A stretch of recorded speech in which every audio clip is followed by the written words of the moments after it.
अरे राधा, रवि की कमीज फिर से फट गई क्या? हाँ दीदी, रवि बहुत शरारती हो गया है। रोज किसी ना किसी से लड़कर आता है। मैं तो उससे तंग आ गई हूँ। आपका सुनील कितना अच्छा है। अरे मगर अनिल भी रवि जैसा है ना। ये उम्र होती ही शरारत करने की। सुनील मेरे पे गया है। अच्छा। अरे दीदी, हाँ? वो गायत्री है ना, हाँ? वो फिर से माँ बनने वाली है। अच्छा, फिर तो ये उसका 5वां बच्चा होगा। इस महंगाई के जमाने में तो छोटा परिवार चलाना ही मुश्किल हो गया हाँ है। दीदी। लो, बच्चे आ गए। चल राधा, लग जा काम पे। चलो बच्चों, तुम लोग हाथ पैर धोकर कपड़े बदल लो। मैं तुम लोगों के लिए नाश्ता लगाती हूँ। दीदी, ओ दीदी, दीदी।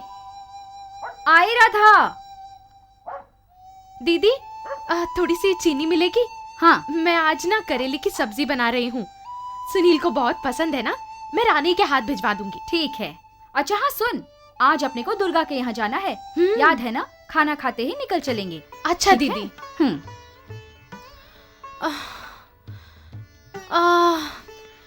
दीदी, मैं तो बहुत थक गई हूँ। लगता है हमारा गांव काफी फैल गया है। दुर्गा का घर अब कितना दूर लगता है? नहीं रे, अब तो बूढ़ी हो चुकी है। अच्छा।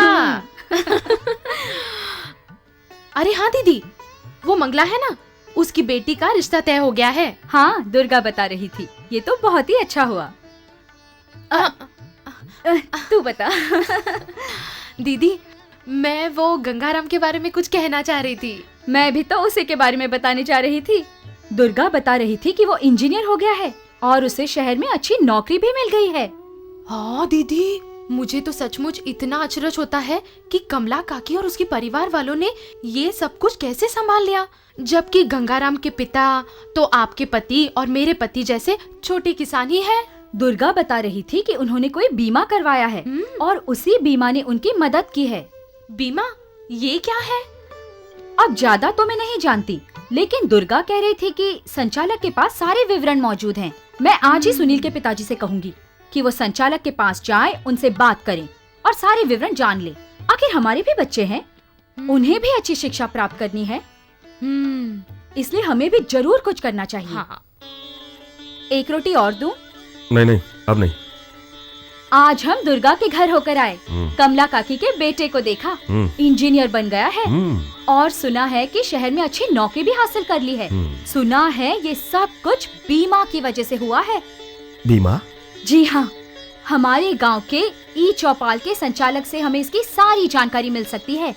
हमारे भी बच्चे हैं, यदि हम उन्हें अच्छी शिक्षा दे पाएं तो उनका भविष्य सुरक्षित हो जाएगा।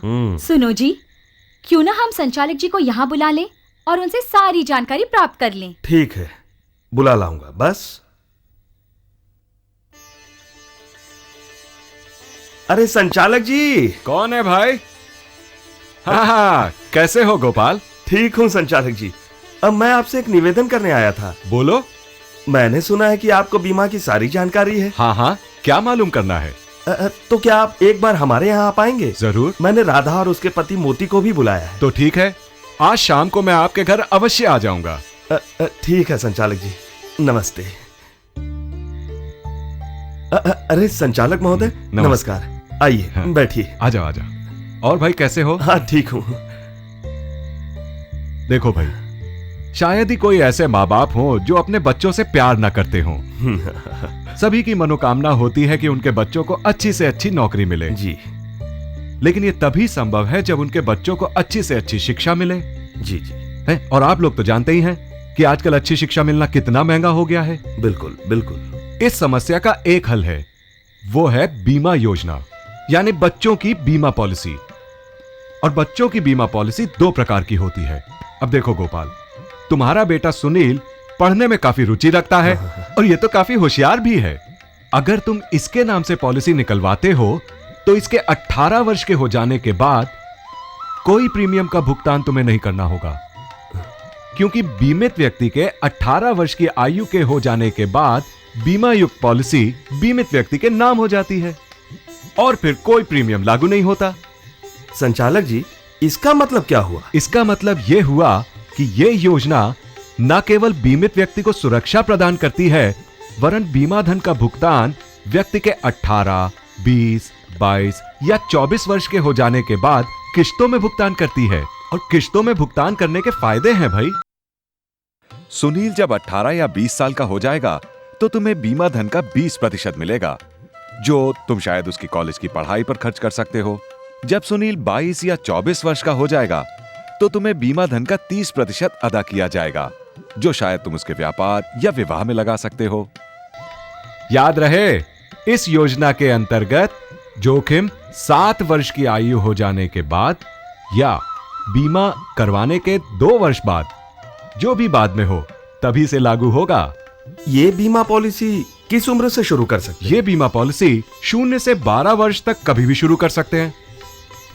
लेकिन दूसरी बीमा पॉलिसी 1 साल से 12 साल तक के बच्चों के लिए ही लागू होती है।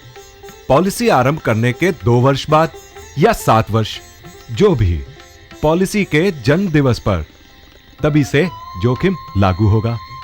इस पॉलिसी में न्यूनतम अवधि 15 वर्ष है और अधिकतम 35 वर्ष। सोचिए, मोती अगर अपने बच्चे के लिए यह पॉलिसी बनवाता है, तो सारा रुपया एक साथ वो उसकी पढ़ाई, विवाह, व्यापार या किसी खास अवसर पर इस्तेमाल कर सकता है, क्योंकि इस बीमा पॉलिसी में पूरा का पूरा धन एक साथ मिल जाता है। और साथ ही इसमें निहित बोनस या अतिरिक्त बोनस यदि कुछ है तो वो भी मिल जाता है। अब आई बात समझ में? तो ये था इन 2 बीमा पॉलिसियों का सारांश। तो हम चलते हैं भाई, ठीक है? नमस्ते।